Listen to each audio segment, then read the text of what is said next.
บอสโจโดนถล่มหนักหลังจากที่ออกมาซี้แจงเรื่องน้องเบียร์กับอบาสลาออกจากสาวน้อยเพชรบ้านแพงเต็มร้อยทักทายสวัสดี FC แฟนคลับทุกท่านที่เคารพและนับถือเป็นอย่างสูงถ้าผู้ใดติดตามเรื่องราวข้อมูลข่าวสารจากสาวน้อยเพชรบ้านแพงก็จะได้เห็นข่าวเรื่องน้องเบียร์และอาจารย์บาสอย่างเต็มทีแล้วละหลายคนก็ฮู้ที่ไปที่มามันเป็นเพราะอีหยังสำหรับค่อยคิดว่าเรื่องซ้ำขี้เล็บมือกับกลายเป็นเรื่องใหญ่เนาะกับกลายเป็นเรื่องใหญ่ขั้นถ้าหากว่าใส่คำเว้าคำจาแบบว่าเตาะเมาะแตะแมะแบบเคารพนับถือกันเรื่องราวเหล่านี้มันก็จะบ่เกิดขึ้นทั้งทีมงานผู้บริหารกะเว้าของเพิ่นกระถือทั้งศักดิ์ศรีของศิลปินก็คือน้องเบียร์น้องเฮ็ดแบบสั้นมันกระถือเพราะทุกคนมีศักดิ์ศรีวงดนตรีหมอลำบ่ได้มีวงเดียวในประเทศไทยมันแตกต่างจาก 3-40 ปีเมื่อก่อนเพราะฉะนั้นแล้วลูกน้องก็มีสิทธิ์เลือกศิลปินก็มีสิทธิ์เลือกเจ้าของวงก็มีสิทธิ์เลือกบาดเนี่ยเจ้าของวงนี่บางวงก็จะเอาใจตัวเองแน่ตำหนิติหน่อยคันลูกน้องบ่เปลี่ยนจากเรื่องเล็กน้อยก็กลายเป็นเรื่องใหญ่เรื่องราวมันจะเป็นไปเป็นมาคือแนวใดท่านผู้ชม FC แฟนคลับบอสโจก็ได้ออกมาเคลื่อนไหวแล้วก่อนหน้านี้ก็มีทั้งเสียนนท์ออกมาเคลื่อนไหวบางคนก็ยังเฮียกห้อง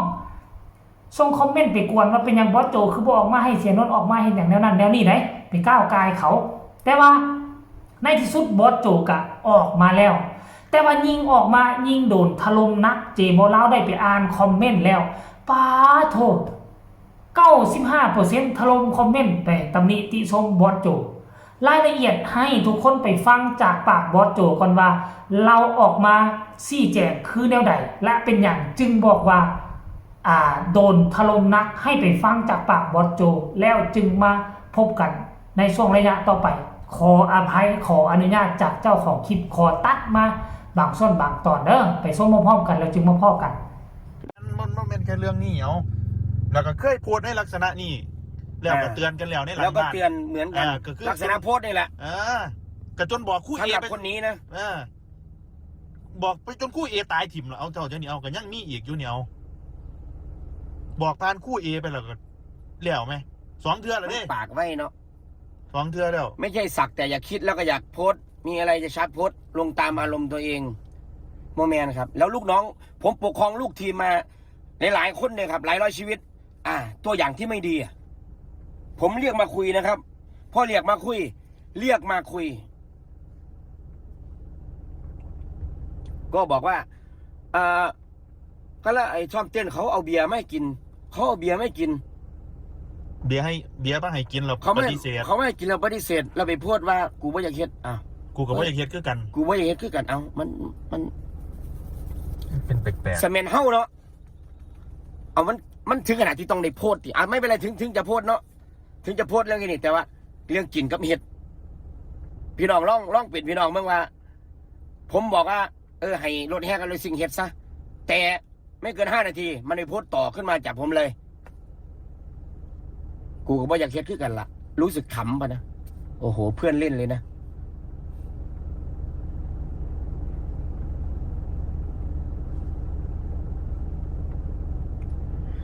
ผมอยู่กับลูกที่มาบ่แม่นหน่อยคนผ่านมาเครื่องขวัญชีวิตคนแล้วครับขนาดจับคนเมานี่ขนาดอยู่กับคนเมานี่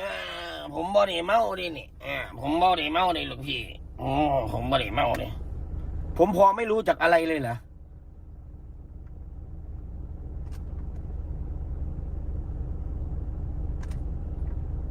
ถ้าผมไม่พูดบ่จบเดี๋ยวอยากรู้อยากเห็นแล้วก็ไอ้ที่มันมองเฮาบ่ดีอยู่หันกันแล้วแต่สิมอง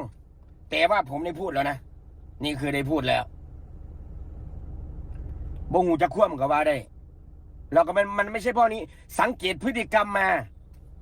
อยู่กับวงมาเนี่ยผมสังเกตพฤติกรรมแล้วก็บ่แม่นหน่อยเราก็เคยบอกแม่นว่านิกกี้ให้ไปเตือนคู่เอ็นบ่คือคู่เอให้ไปเตือนว่า2 เทื่อนั่นแหละการใช้ชีวิตคือตรงนี้สามารถคารวะบ่ตรงตั้งแต่งานไก่ข่อยเนี่ยว่าแม่มัน10 เทียมันเคยไหวข่อยพ่อ2 เทียบ่นั่งอันนี้เอาว่าซื้อรถ นอกจากคือมันสิต่ำในอันวายนี่คือยังสิต่ำ เห็นแล้วบ่ทุกคนหลังจากที่ชาวโซเชียลได้ฟังคลิปนี้จากปากบอสโจแล้วหลายคนก็คอมเมนต์ไปในทิศทางเดียวกันบอกว่าหัวหน้าถึกเสมอลูกน้องเป็นคนผิดมาสังเกตเบิ่งแล้วว่าซันเดคนออกจากสาวน้อยเพชรบ้านแพงไปช่วงปิดฤดูกาลเป็น20กว่าคนผิดหมดทุกคนบ่เคยบอกว่าเจ้าของวงผิดจักเทื่ออันนี้หลายคนคอมเมนต์ว่าแนวนี้ได้ท่านผู้ชมเดี๋ยวเจบ่เราจะไปขออ่านก็แล้วกันเด้อคอมเมนต์เนี่ยคอมเมนต์นี้เพิ่นบอกว่าไม่ว่าจะเป็นนายหรือขี้ข้าศักดิ์ศรีก็มีกันทุกคนแม่นบ่ล่ะคนนี้บอกว่าเว้าปานตัวเองเป็นเทวดาเนาะอันนี้หมายถึงบอสโจหรือบ่อันนี้บ่เข้าใจนี่เพิ่นก็บ่ได้บอกชื่อเด้คนนี้บอกว่าเข้าใจความรู้สึกบอสคงไม่มีหัวหน้าคนไหนจะชอบลูกน้องที่ก้าวร้าวไม่อ่อนน้อมถ่อมตนนะบัดนี้ผู้นี้ต่อมาว่าอีกคนฉีกสัญญากะบ่เป็นหยังว่าซั่นเด้ต่อมาคนนี้บอกว่าแล้วเป็นหยังคือต้องโพสต์บอก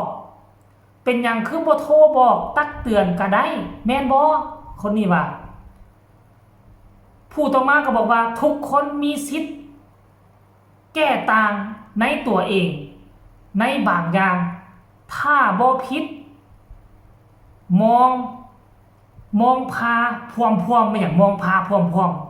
อันนี้ค่อยบริอ่านผิดนะคนเขียนผิดนะถ้าไม่ผิดมองพาพวมปัจจุบันและที่ผ่านมาศิลปินหลายคนที่โดนปัญหาหลายอย่างรุมเร้ากดดันคนเฮามาจากไหนเริ่มแรกก็ไม่ต่างกันพอมีอยู่มีกินก็อย่าข่มคนอื่นพูดในมุมกว้างๆว่าซั่นเด้เนาะท่านผู้ชมคนนี้ก็บอกว่าคิดเองเองทั้งนั้นแค่ยกโป้มันแต่สติกเกอร์เท่านั้นจะไปคิดว่าเขาดูหมิ่นดูถูกตัวหิยังว่าซั่นเด้ขาดสติยั่งคิดเสื้อตัวเองเกินค่ายกันแต่ไม่เหมือนกันคิดเองเองประหลาดอันนี้หมายถึงบอสโจนะบอสโจเอาไปเปรียบเทียบใช้กับเคสพอกันใช้กับน้องเบียร์หั่นน่ะก็เลยบอกว่าคิดเองเองค่ายแต่บ่เหมือนได้ว่าซั่นเด้เริ่มเลอะไปแล้วไปกันยาวว่าซั่นเด้หมายความว่าวงสาวน้อยเริ่มเลอะเทอะหั่นนะบ้านเฮาเอิ้นแต้มแกเป็นกำลังใจให้บอสคนนี้เข้าข้างบอสเด้อท่านผู้ชมพูดได้ถูกต้องครับว่าซั่นคนนี้พอแล้วแหละมันจบแล้วเท่าว่าซั่นเดผู้บริหารไม่พูดทุกเรื่องแบบในตลาดคนนี้บอกว่าขั้นท่าเป็นผู้บริหารนะจะบ่จกเรื่องราวของลูกน้องมาขายหน้าลูกน้องแบบนี้ดอกสนะอวยกันไปสู้หมายความว่าขั้นพอได้อวยบอสโจย่องบอสโจก็อวยกันไปรถสู้ว่าน่ะโอ้ยก็หลายคนแบ่งเป็น2พรรค2พวกปัจจุบันนี่ท่านผู้ชม FC แฟนคลับเจเบาเล่ากับบ่ฮู้ว่าไผผิดไผถูกในมุมมองของเจ้าของวงมันก็ถูกต้องคันท่าว่าเฮาเป็นเจ้าของวงเฮาบอกแล้วลูกน้องบ่ฟังเฮาก็แค้นใจคือกันนะมาคิดว่ากูเป็นเจ้าของวงไดเป็นหยังกูต้องไปหัวซ่ากับมึงคันมาคิดเรื่องในมุมมองของน้องเบียร์เรื่องซ้ำนี่ซื่อๆเป็นหยังต้องโพสต์ออกหน้าเฟซแบบคือประจานเฮา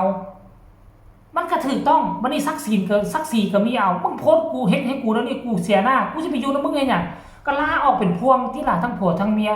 มันก็ถูกต้องเนาะเอาสำหรับคนที่เข้าข้างผู้ใดก็แล้วแต่ใช้วิจารณญาณก็แล้วกันท่านผู้ชม FC แฟนคลับสำหรับคลิปนี้ก็บ่ว่าหยังหลายเราฝากฝังเอาไว้ซ้ำนี้ไผมีคำคิดคำเห็นขึ้นใดก็ส่งข่าวใต้คอมเมนต์สำหรับคลิปนี้สบายดี